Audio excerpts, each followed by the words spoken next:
嗱，記住啦，按完呢個掣之後呢，等3秒鐘。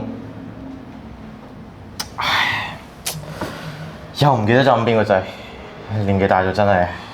哇，阿叔啊，你已經唔記得咗第3次啦喎，我已經 OT 咗3個鐘啦。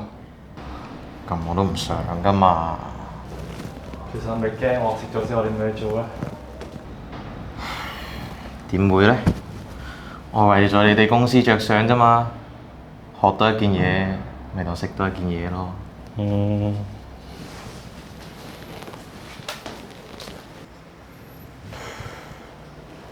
鬼唔知教識徒弟餓死師傅呢句話咩？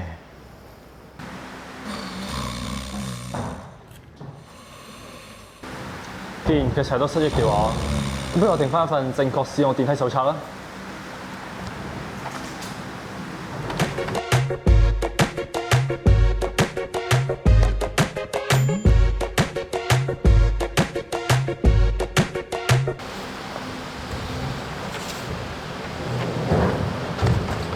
我係你企人啦，我去廁所先。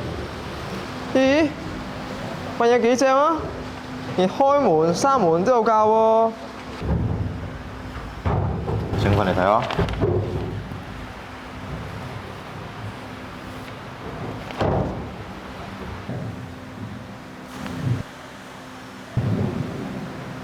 嚇！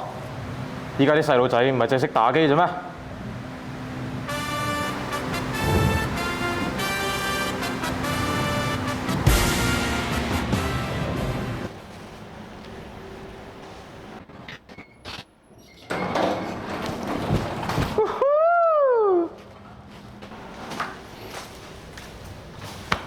終於可以正式收工啦，我哋。